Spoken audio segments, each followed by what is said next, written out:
Well, you know, my earliest memory of it, I mean, I don't really quite remember not drawing, so I suppose I was always drawing. But I really had one moment when my mom had taken me with her to a friend's home, and they were going to have coffee and talk about bridge. And so I was 4 years old, and I decided I wasn't going to drink coffee, I wasn't going to play bridge, and I wasn't going to have children.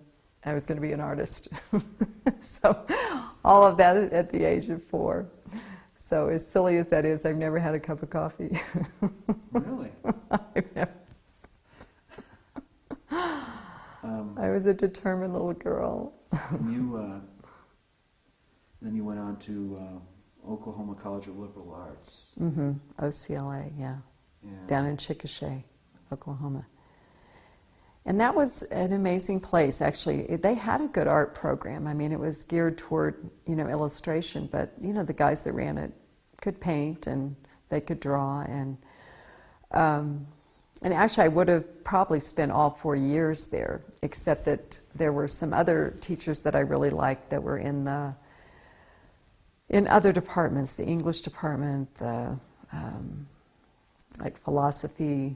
Anyway, there were some other teachers that I just loved, and there was like an old group of teachers and a new group of teachers, and this new guard wasn't liked by the old guard, and the old guard got them fired.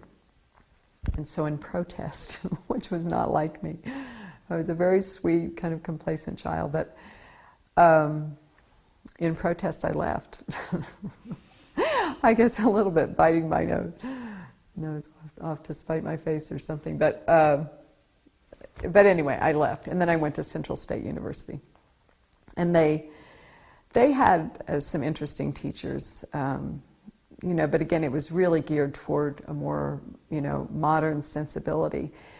And it was, the one thing about me is that I was a good student, and so if you're a good student, you figure out how to make good grades, you know, without learning anything. So I was very good at that.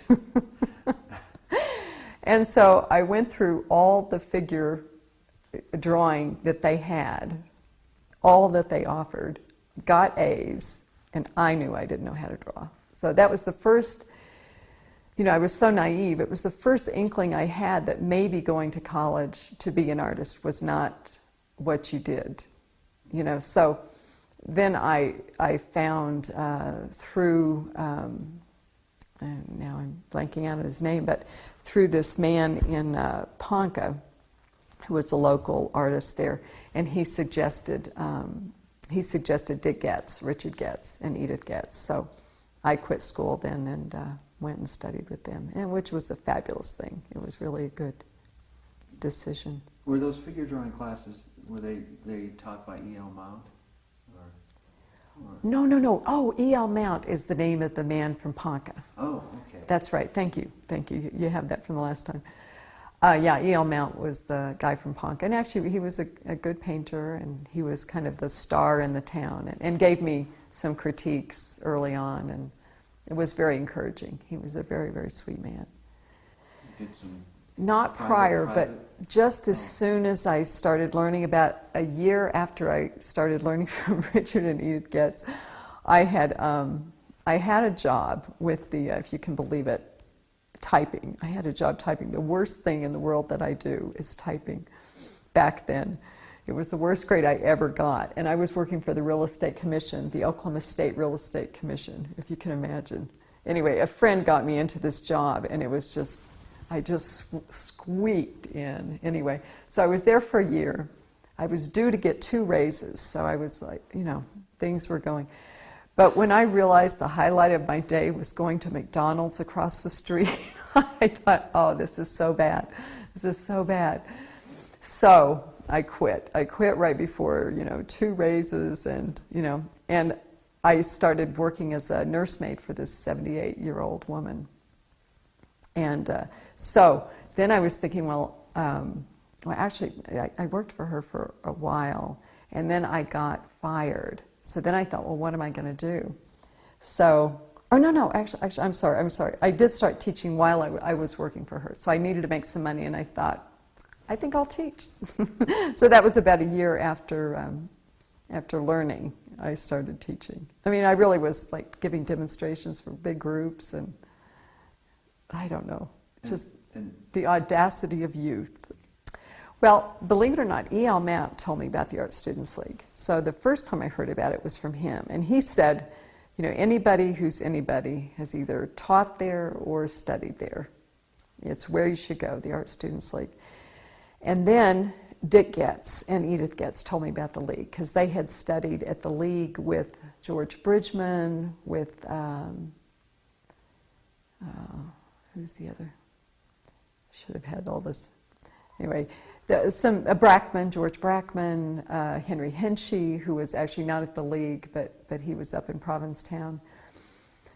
And so they had, you know, they were from that lineage. And Dick had actually taught kind of in conjunction with the league up in Woodstock. So they had quite a connection to it, and they told me about it. So you made the was it a scary move to go there? I mean, considering where you were and... You think it would be the scariest thing in the world, and in a way it was, but I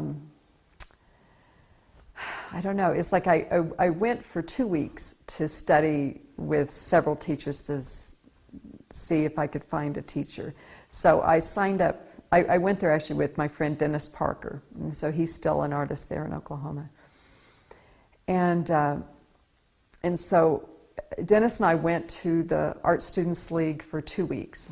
I signed up with Frank Mason, who was David LaFell's teacher, and David LaFell, and Daniel Green.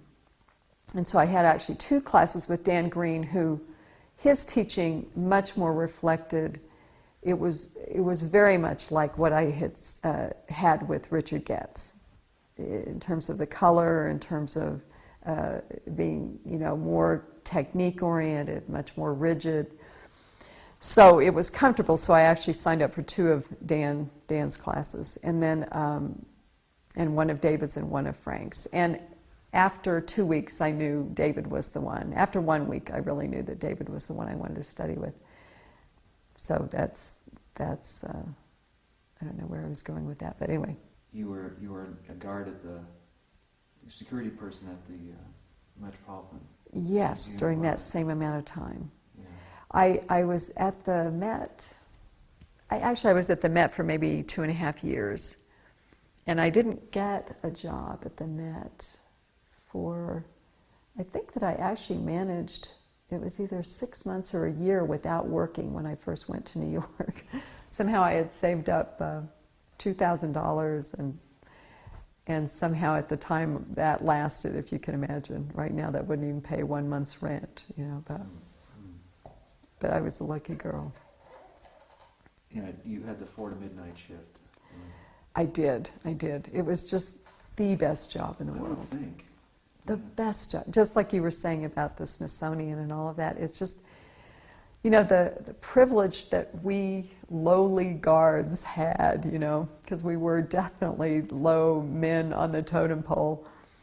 It was the best job. I mean, I spent one night, I pulled a double shift and spent the entire night with some Degas bronzes before they put the plexiglass over them to protect them.